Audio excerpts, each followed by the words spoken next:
Match সেরা হয়ে সাকিব বললেন, কাউকে জবাব দেওয়ার জন্য খেলি না। বিশ্বকাপের প্রথম 2 ম্যাচে ব্যাট হাতে ব্যর্থ হয়েছেন সাকিব আল হাসান। বোলিংয়ে ভূমিকা রাখবেন দূরের কথা, 2 ম্যাচেও তাকে 4 ওভার বল করা যায়নি। অধিনায়ক নাজমুল ক্রমেই চাপ বাড়ছিল, শুনতে হচ্ছিল সমালোচনা। ভারতের রবীন্দ্র সেহবাগ তো বলেই ফেলেছেন, সাকিবের লজ্জা হওয়া উচিত নিজের পারফরম্যান্স দেখে, এবং বলা উচিত আর খেলব না। সব সমালোচনার জবাব দিতে একটা ম্যাচ জেতানো ইনিংস বড্ড প্রয়োজন সাকিবের। আগেও বহুবার যেমনটি করে দেখিয়েছেন সাকিব।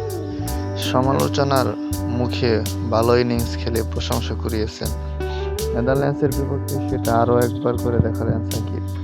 46 বলে অপরাজিত 64 রানের ইনিংস খেলে দলকে জিতিয়েছেন সাকিব।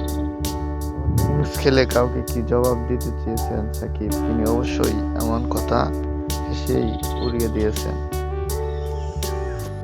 সাকিব বলেন, আমি কাউকে উত্তর দেওয়ার জন্য ক্রিকেট খেলি না। আমার মনে হয় ক্রিকেট খেলায় ব্যাটসম্যানদের কাজ ব্যাটিং করা, রান করা, বোলারদের কাজ উইকেট নেওয়া, ফিল্ডারদের কাজ ভালো ফিল্ডিং করা, ক্যাচ নেওয়া।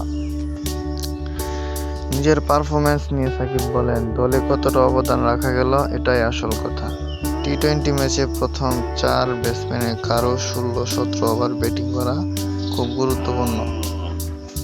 আজ আমি তা করতে পেরেছি বলে খুশি।